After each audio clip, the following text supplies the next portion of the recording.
After centuries of exile and dispersion, the Jewish people have returned to their biblical homeland. Over the past 3 decades, scores of communities have flourished in Judea, Samaria, and Gaza, the heartland of this inheritance.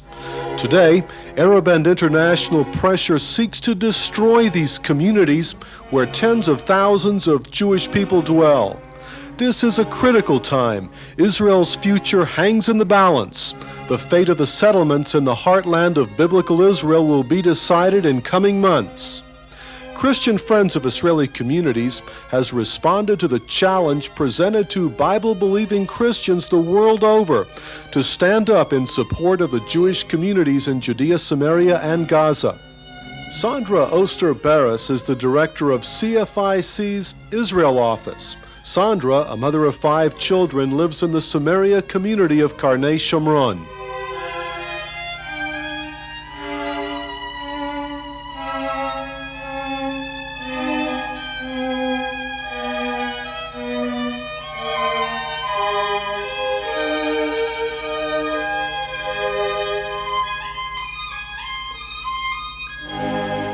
This is the heartland of biblical Israel.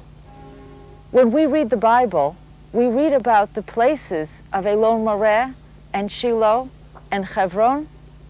We don't read about Tel Aviv. That's a modern city.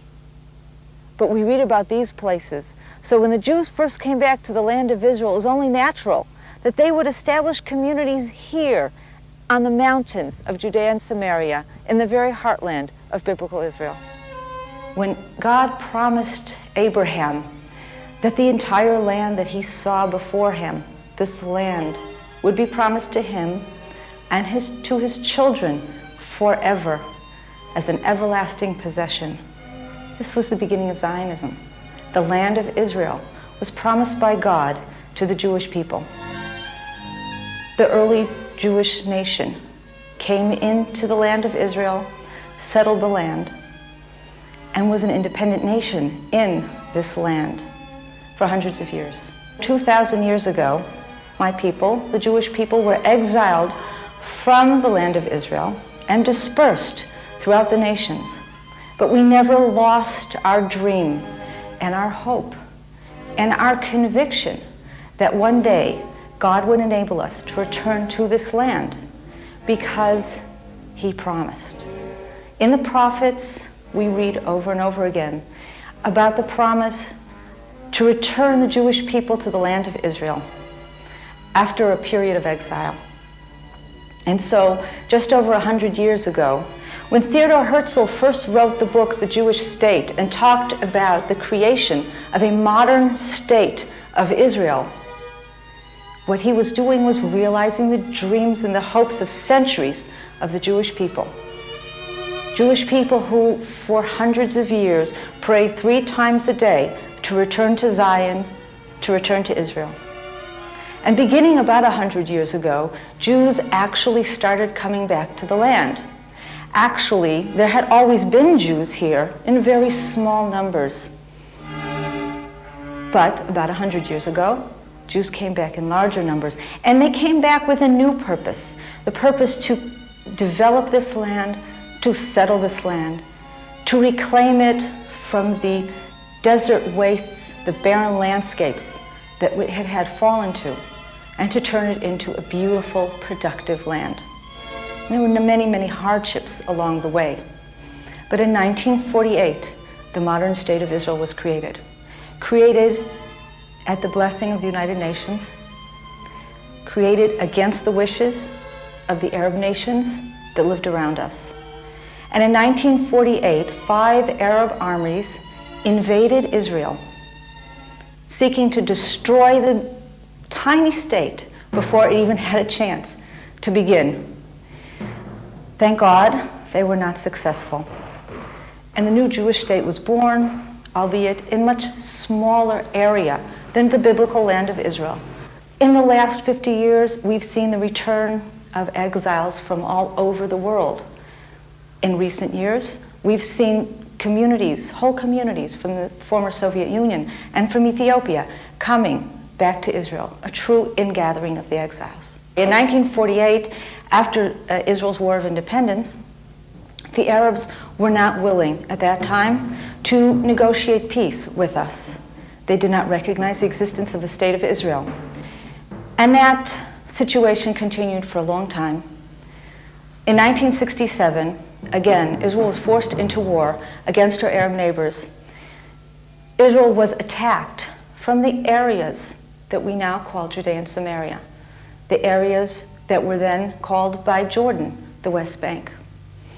They were attacked from these areas. Israel responded, liberated these areas, and they became, for the first time, part of the State of Israel. These areas that had been actually the biblical heartland of the land of Israel, the places where Abraham, Isaac, and Jacob had walked, the places we read about in the Bible. The area that we call Judea and Samaria had been occupied by Jordan after the 1948 War of Independence.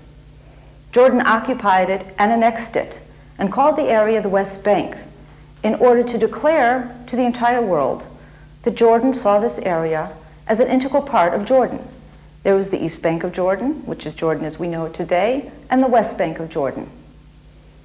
However, that annexation was not recognized by any country in the world with the exception of Great Britain and Pakistan. And in 1967, that occupation came to an end. So in effect, when people today refer to this area as the West Bank, they are giving legitimacy to a claim that nobody really recognized ever, except Jordan and the other two nations I mentioned, and today no one recognizes it because even Jordan herself has renounced all claim to this area.